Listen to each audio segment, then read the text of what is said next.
All right.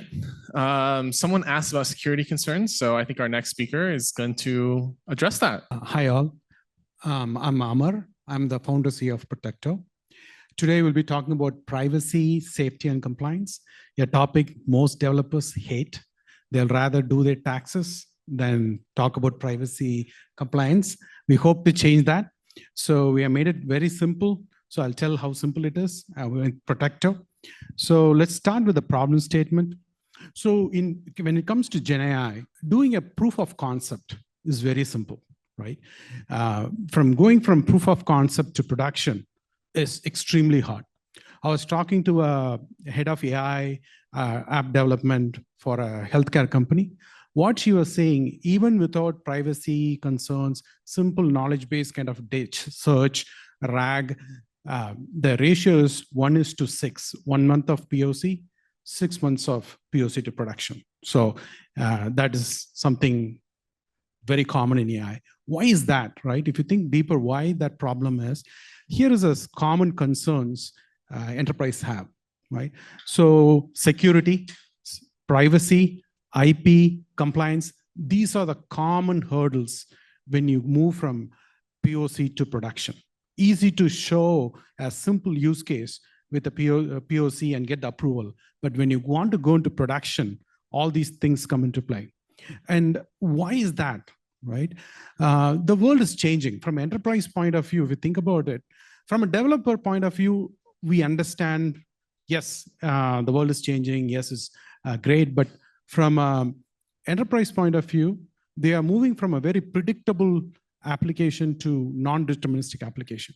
This you say to a CISO, security officer, even developers, business, they get very worried about it, right? You have a fixed UI, you know how to test it, you're going to conversational. I can drop anything in there.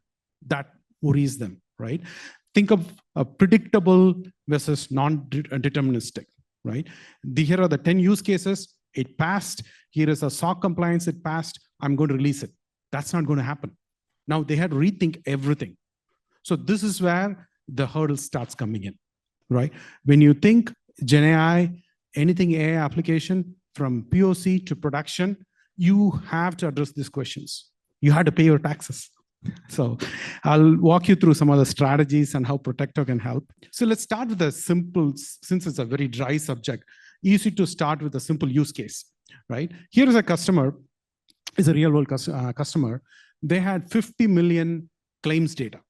You submit a healthcare claim, they process it. So with this, they can do really good stuff. For example, one of the big problems in healthcare is overbilling, right? You have a cold, they will bill it for pneumonia, right? By sometimes it is by design to get more money out of the claims. Sometimes it's error. So using a simple RAG, they can catch it, right? They can have a golden set of, here are the list of conditions, here are the possible codes. Then you feed a new claim, it can process it. As simple as that. The problem is the claims has all the patient health information, name, the medical condition, date of birth, everything. The big, traditional use cases, they would have created an artificial test data and they would have generated a test app, right? It would have passed.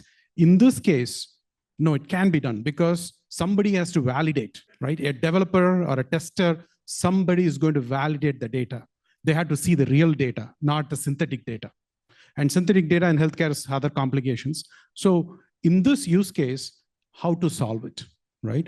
You will build an application with the real data, right? Where your validators and developers won't see the full PHI, per patient health information, but authorized users can see the data masking can help here, right? So what you do is once you ingest the data into a vector database or in a building context, you mask the data, the critical identifiable data, digest it. When the prompt comes, do that and unmask it only for certain users. Sounds simple, but the problem is when it comes to data masking, I'll come back to the slide.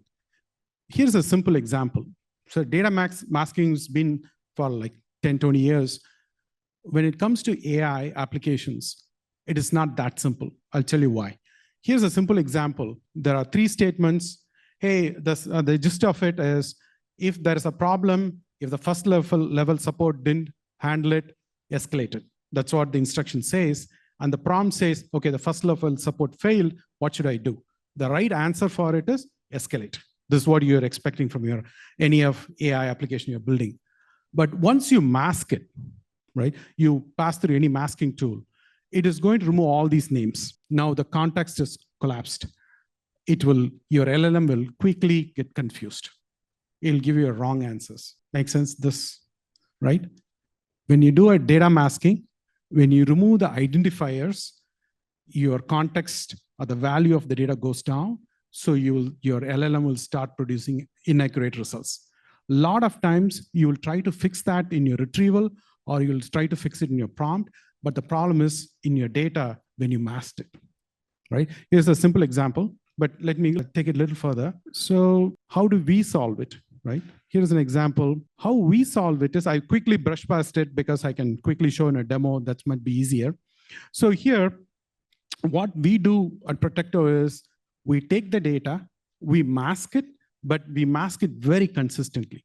Meaning each time we see Sophia Smith, we are going to give the same token no matter where it's coming from. It can come from a ticketing system, it can come from a document, or it can come from the prompt. We are going to give a consistent token. And even within that, we are going to break first name, last name, phone numbers, things like those, and we'll make it consistent. We'll encode it with certain parameters, and we'll give certain instructions to the LLM. So everything is intact. So when you mask that data with the regular data masking tools, it will fail. But when you mask it with Protecto, it will maintain the consistency and will produce the consistent results. Okay. How do we do it? There are many steps. I'll quickly say this and I'll skip past. So first is identification. What is PII? Then masking it. We have to make it consistent. We have to preserve the formatting. We have to retain the connections. All these things done through an API. You just pass the data. We'll take care of the end and we'll give the data back to you, right? And that you pass it to LLM. Your privacy, compliance, and your safety issues are taken care of, right? So before you ingest the data into your RAG or any kind of agent, there are many different patterns, design patterns, how you can integrate. So all these things are only API away, right? You call our API for masking, and you call our API for unmasking, right? As simple as that. So far, so good, right? I'm saying, okay, good. So I had to check this because let me show a quick demo. So here we have integrated, think of ChatGPT, but those layers in between. We are using OpenAI. So anytime I'm typing something, it is going to filter the name and send it to the LLM, get the answers back. Ours is just an API. Instead of just directly showing an API, I'm just showing it in an app, easy for people to understand. So if I say, write an email to, right? So there are two identifiable information here, like John Smith, and there is a city name. So what Protecto is doing is, it is identifying, intercepting the prompt, identifying what is sensitive, replaces with the token, and sends to the LLM. When the answers comes back, it puts back the original and showing to you, right? The key thing is the context of the prompt didn't change. Still, the answers are accurate. This is a simple prompt. We are dealing with one PII. Even if I load with hundreds of PII, right? Hundreds of identifiable information, still the consistency will be there.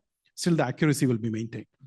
Make sense, right? So the data that hits your context or hits LLM doesn't have PII, identifiable information. Even the data is leaked, you'll pass your compliance faster. You'll get the approval to use the data, test the data faster, right? You can go from POC to production very quickly, right? Because the data is not stored in an identifiable fashion, right? If you use regular masking, it's going to kill accuracy. If you use Protecto, we'll maintain the consistency, right? So it's all based on two APIs in the background, right? I mean, there are many flavors of the API, but there are two APIs. The one is a mask, one is an unmask. As simple as you send a mask with an API key and a value, and you get the answers back, right? It tells many things, like, for example, what PI is there, what PHI is there, what safety risks are there, toxicity, things like those, right? All those things. So I'll go back to the presentation. So here is a simple, I'll show you a few ways you can integrate. For now, replace Protecto with any other masking tools. It'll have its problems, but think of if you're thinking of another masking tool, replace Protecto with your own masking tool. But this is a common design pattern, right? What many companies, what they do is, no matter what you ask, my application will never answer with something identifiable. So you put the filtering at the response, the simplest way. So you can ask any kind of questions, but anytime a response comes out, I'll mask all the sensitive information, right? That's one way. Now, the right way to do it is when you're ingesting data into your embedding or you are building a context, mask it. And whenever the response comes out, unmask it, right? Then if you're building an agent kind of framework, then you have to think a little bit more, because now you have to think about prompt, response, and also context, and also API calls to make your actions, right? All these things are, again, two APIs, and mask and unmask. So you can integrate Protecto, right? So you can integrate or build your system, either it's a small or a complex agent.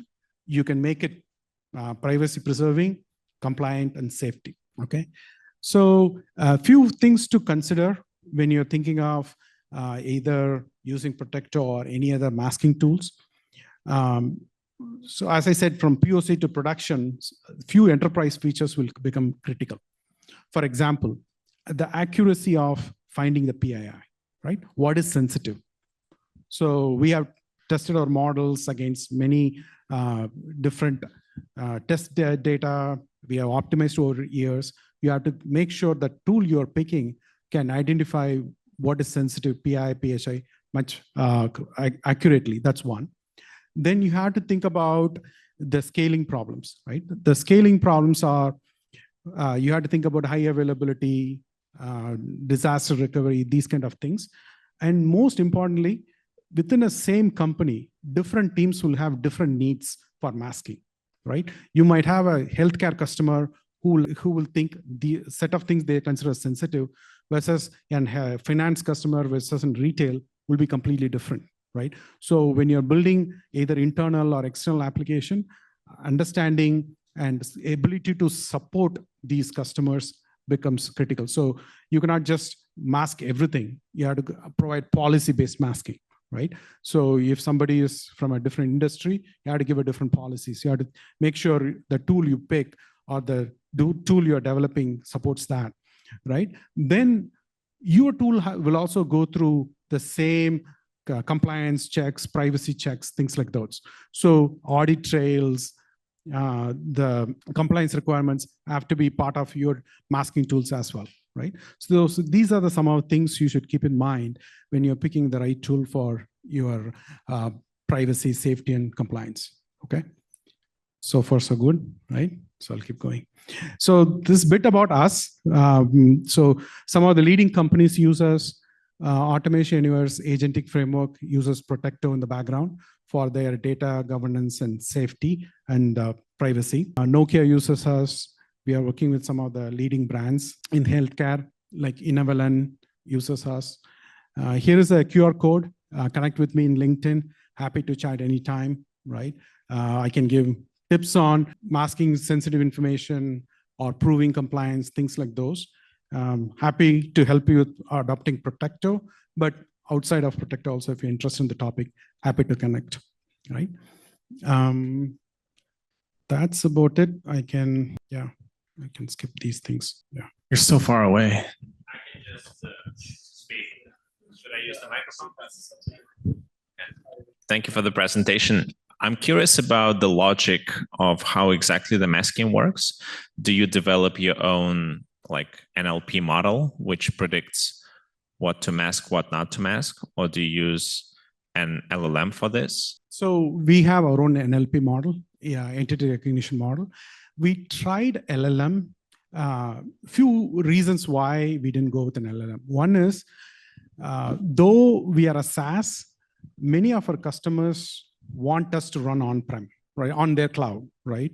So if you use a LLM, then the requirements for hardware, everything goes up. That's one. But that's set aside. One of the biggest problems we had is predictability, right? If a customer says your model is not identified this particular disease or a name, I should be able to reproduce in my test environment. We couldn't get that predictability. Makes sense? So if I ship with an LLM, it perfectly works for them or doesn't work for them, test environment works, then I cannot fix it, right? So just for the predictability's sake, we are sticking to NLP models and the cost and shipping. Thanks for the talk. I saw so you have two endpoints, a masking and an unmasking endpoint. It means that you are storing the sensitive information as well. I don't know if you went into this during your talk, but I'm kind of curious what storage mechanisms you're using for sensitive data and how you ensure that that you're like not a honeypot for attackers, basically. Yeah. So there are three flavors, right? One is anonymization. Anonymization is you one-way masking. You mask, you can never get the originals back, right? That's anonymization. We don't store anything. When it comes to pseudonymization, meaning that's a two-way masking, we will mask one way and they can unmask it whenever needed, right? There are two options for it. There is a vault, which is a privacy vault that stores the mapping. Another is vaultless. Vaultless is based on encryption. So it doesn't store, it is just doing a format preserving encryption. But on the vault side, we have our own, we have used a database, a distributed database, and it is stored part of the applications. Yeah. We are using a third party, meaning another database. We are not building it. What's that? No. Skyflow, we compete Skyflow with Skyflow. There is a big difference between if you want Skyflow and us. Big difference. I can walk you through what are the differences. The vault, when you say vault, we have our own vault, but the database we use underneath is something third party, like the database, right? We use a TIDB, which is a distributed database. That's what I meant. Vault is ours, right? The database we use is not like we are building from scratch. Yeah. So pretty good presentation. We saw in your solution, you were pulling the data from systems like Salesforce and SAP and so on. In these backend systems, the authorizations are not static. It may change over a period of time. So the level on which the roles can access it could vary. So since it is dynamic, how your system would handle? So if you look at our APIs, we are not dealing with role-based access today. Only at the unmasking we do it. We let the applications decide it, right? We will not have, we want it to be lightweight and we want to be just API level. We will not have more context beyond the API, right? So you send the data, send the policy, we apply, right? We don't determine who has authorization, right? We have authorization, but we don't determine which user has what authorization, right? That the application decides, right? We are not getting into there. Yeah, good question though. We looked into that space. It's in our roadmap. The problem is the problem is deeper than the question is if you are ingesting data which has role-based access built in. Once you vectorize, all the role-based access is gone. In a vector world, that role-based access doesn't exist. Now your retrieval will not have the same role-based access. Hence your response cannot have the same role-based access. So that's a complex problem. Then we have to, it's in a roadmap. Then what we have to do is we have to build that tracker right from the ingestion itself, right? We have to be deeply integrated. Not the API alone will not work. So you have to use our embedding, then our retrieval as well. Compliance requires segregation of duties. Right. You talk about role. So the person who is having this role is not supposed to be performing certain other actions. Right. So it could possibly become much more complex when it comes to LLM. Yes. So we are dealing with, let's say, grade 1 problem, then grade 5, 6 is above us, right? Think of that way. So today they cannot even ship a product without simple masking and PHI masking. Here also we have role-based access. It is just, it's broad, right? Certain users and roles have PI access. Certain roles and users don't have PHI access, right? That's how we are segregating. In the future, yes, you can define roles and hey, for this actions, this person have access, but these kind of questions, this person doesn't have access. These kind of things, I think it will come in the next year or so. Yeah, that's, yeah. Thank you. I had the same PI question. Two other question I had was, given that you have two endpoints, which unmasks and masks, and then only it goes to the other LLMs, what is the P99 in latency wise? Yeah, good question. So the way we answer to our customers is, yes, we will add latency. I mean, there's no way to get around it. Relative to LLM latency, right? Whatever the cost it's going to take, right? Cost when I meant time it's going to take. What is the percentage we are adding, right? As far as it's less than 10, 15%, customers are okay. If your round trip with to LLM and get the answers back, your AI application, whatever it is, takes 10 seconds or 5 seconds. As far as we are within that 1 second latency, they're okay. That's how we solve the problem. That 1 second is for one API because you have two. No. I just gave an example, right? The way we can process up to the 70 MB of data in a minute, right? It all depends on hardware and its auto scales. So if you want a really fast throughput, we'll put it in more servers. That's all, right? So that's the reason we always say, what is the requirement customer have, right? For example, that's the 10-15% number we gave, right? I gave, right? So if the customer's requirement is within that bound, we decide hardware based on that. That 15% that you told is for all sorts of the masking, or is it like a specific? No, it's all because it's an average. Some masking you have to identify and mask, right? So it will take the same amount, right? You have to pass through our AI models to identify, mask. Unmask is much faster. Masking has to go through our AI models. Thank you. Hi, this is a great talk. Thank you. I was wondering, you mentioned preserving context. In the example, would you have split the first name and last name, let's say, to allow the LLM to say Dear John instead of Dear John Smith? Sure. And also, that's awesome. And also, if you have, like the LLM won't be able to know that it was San Francisco or a specific disease.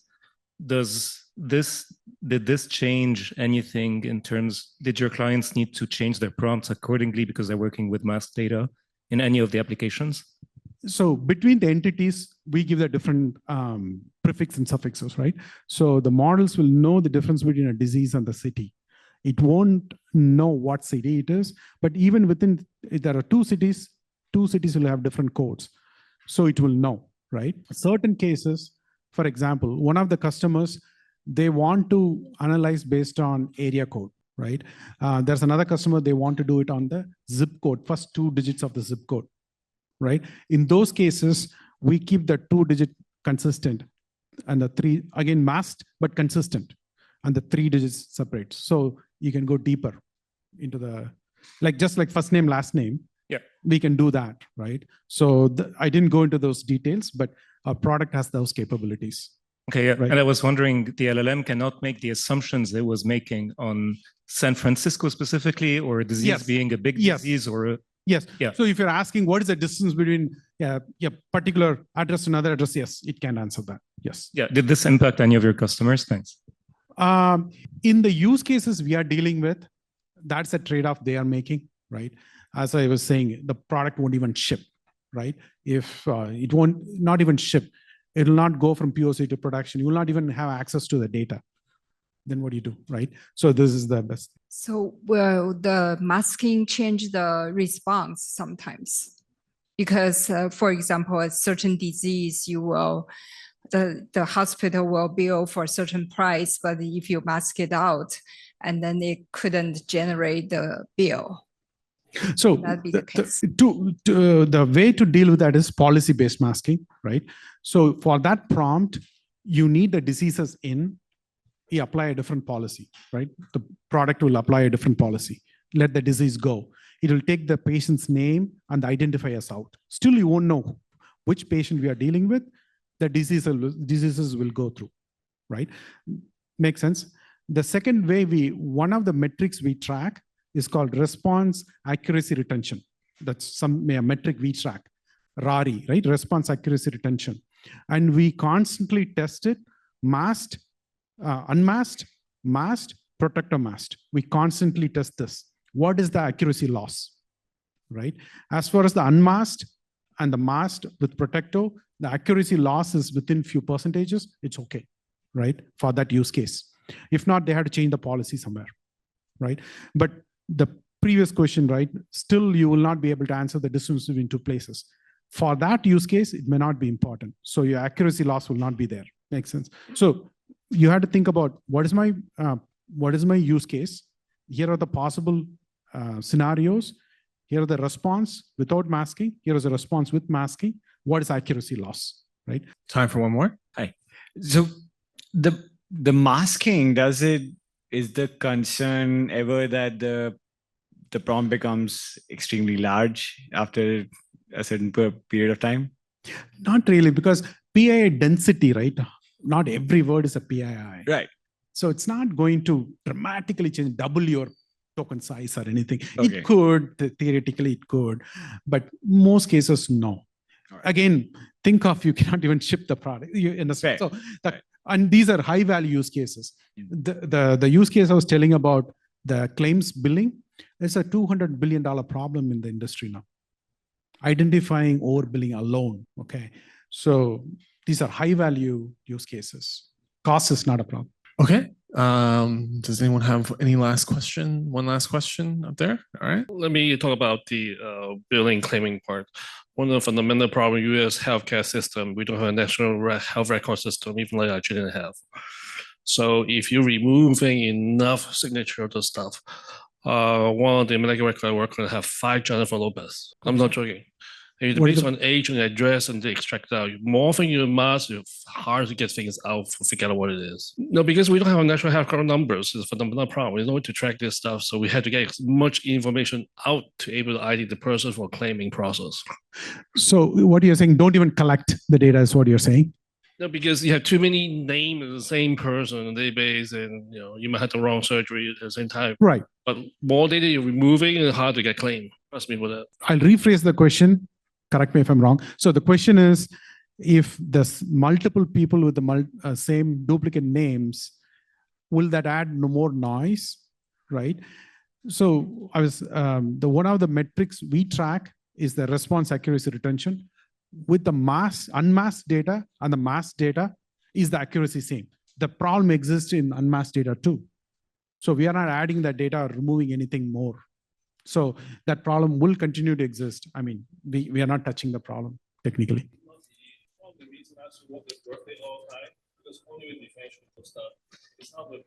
Okay, so the policy again comes into picture, right?